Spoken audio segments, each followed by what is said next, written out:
In the Impact segment tonight, President Obama's ISIS policy under siege. Remember that just a day before the Paris attack, President Obama told ABC News that ISIS was, quote, contained. Republicans have slammed the president for those remarks, but Democrats, they defended him. Last week, President Obama said ISIS was contained. Was he right when he said that? We are prepared to defeat ISIS by any definition. The president has engaged with more than 65 other countries to defeat ISIS. The president knows better than any of us the threat that they pose to the security of the world and to the American people. So I have confidence in the president's take on what is out there. Of course, this is the same president who called ISIS the JV team back in January 2014. Within months, they had taken over a third of territory in both Iraq and Syria. Hillary Clinton was asked about that this week.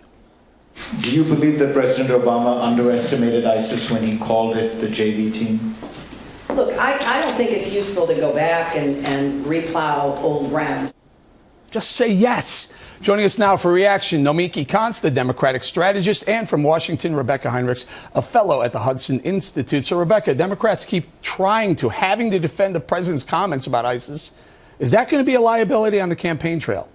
Of course it will. And the answer, of course, is yes, the president underestimated ISIS. He continues to underestimate ISIS.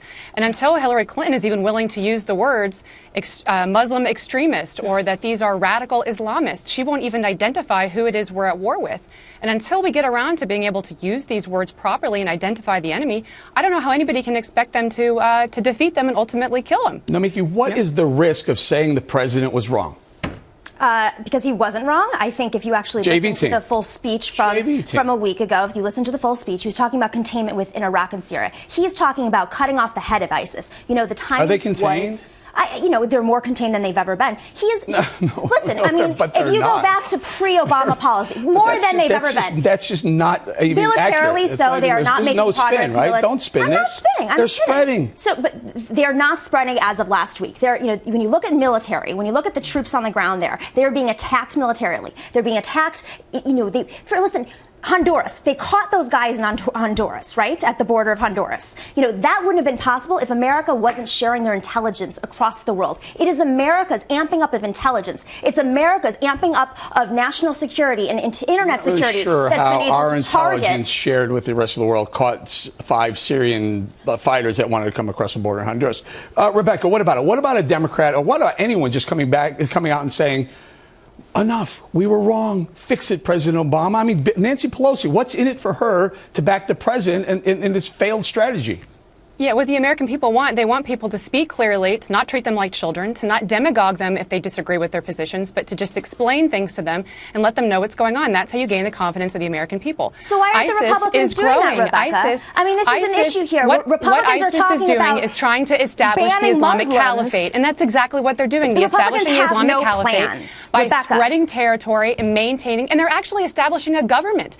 ISIS is now able to distribute goods. Hold on. You're pointing out refugees. I think 47 Democrats just voted with Republicans and saying enough, at least slow down the Syrian refugee policy or make it much more harsh.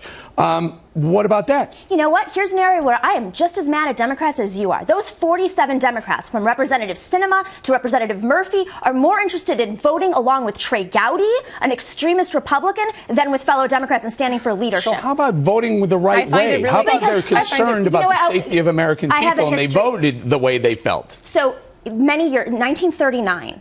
We had a boatload of Jewish refugees coming to America. There was a poll that came out a few weeks before saying 50% of Americans didn't want those refugees. Guess what? We pushed that boat back, and what happened? A quarter of those Jewish refugees were sent into the Holocaust and died. We don't rule by polls. We rule by leadership. So, I keep hearing this over and over and over. 1939, 1942. We got it. We understand what you're doing here. ISIS wasn't around then. 53%, Rebeccah, of Americans say stop all Syrian refugees right now. I find it really interesting that my colleague is able to use the words Republican extremists, but she finds it impossible to use the words Islamic extremists. She's got a point. You've got the American people here, what they're afraid of. They're not afraid. The president wants to demagogue those who disagree with him, who are afraid. He says that the Republicans are afraid of widows and orphans, but they're not. They're afraid of their neighbors becoming widows and orphans. That's but the problem. But the refugees and if are the overwhelmingly widows and orphans. Only 2% are males under 24. This is what I'm trying to explain to you. I don't necessarily even disagree with you. The problem is the president isn't even trying to persuade. The whole point of being president of the United States and operating in a democratic system, which we have, is to persuade those who disagree with you. Instead, he mocks and he ridicules and he demagogues. All right, and so who can blame the Republicans? Let me try and persuade Nomiki a little bit. Are these killers, ISIS in Mali today, the other ones in Al-Qaeda, are they radical? Absolutely. Are they Islamists? Some are, and some are just radicals in the community. They're using Islam in the name of terrorism. How are you not able to see that they are radical Islamists? No, they're using Islam in the name of terrorism. They are radicalizing. They're radical in the name of Islam. In the name of Islam, but that's not Islam. Islam is a peaceful religion.